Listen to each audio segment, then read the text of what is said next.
So this is going to be the video in the last video in the series on what's going on with the FJR1300 and the shim problem we're having. If you haven't seen what's going on, just go back a couple videos. You'll see I explain everything that's going on and show you what we did and what we have done. But there's updated news on what's going on with this bike. And as you can see, it's starting to go back together. And in the previous video, I explained that we're going to put it back together and hope for the best. Well, good news, we found the shim. And here's what happened. As you remember in the previous video, the shim went down into one of the oil drainage passages right next to, I think it's cylinder number 1, the one on the far left. I'm assuming that's number 1.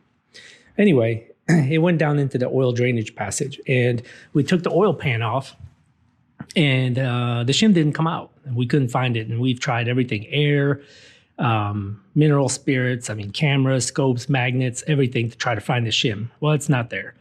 Well, yesterday, and I'm sorry for not filming yesterday, but we were so excited when we found it. But what we ended up doing is we got a piece of rubber hose, and I don't know where it is.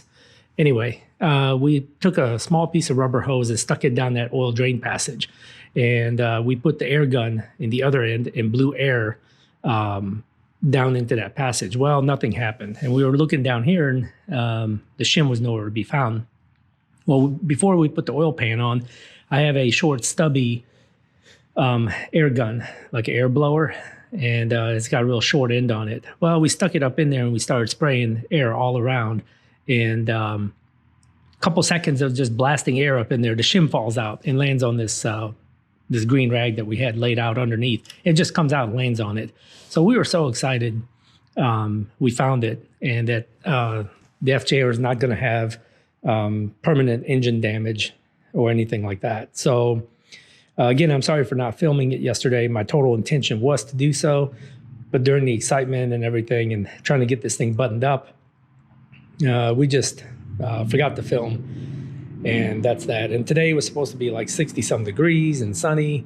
And John wanted to go riding this thing, so we tried to put it back together as quickly as possible. And then we ran into a couple other little snafus trying to put it back together. And there's a bracket down there, as you can see, it's hanging right there. And we forgot where it goes. I didn't take that part off. John took that part off, and I didn't see where he took it off from. So I don't remember. And John forgot how he took it off. So we have the owner's manual somewhere over here in this mess. Also, Dana is bringing his bike over because his is pretty much the exact same bike. So we're just going to take a look and see where that bracket is on his bike and then put it all back together. And then that should be good. And then we just have a few more things to do. We got to put the exhaust on, and the exhaust was having some issues going back on yesterday. So today I went and got some of this. And this should help everything slide back together. And then all he's got to do is pretty much put the gas tank back on. And, the fairings, all that stuff. Plus, also, he lost the screw that goes right here to this throttle cable bracket. But I just talked to him a little while ago, and he thinks he found it. So we just, we left it at his, or he left it at his house instead of bringing it over. Just a minor oversight, no problem. I think he's got the screw. So we'll put that back together, and then pretty much just everything, the fairing, the gas tank, seats, crash bars, stuff like that. So hopefully it's wrapped up today. We got to put the oil and coolant and stuff in it, and then it'll be ready to go.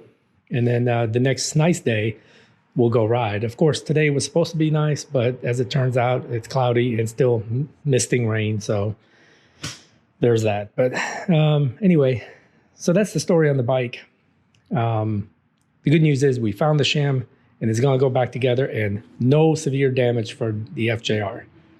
Hopefully everything will be good.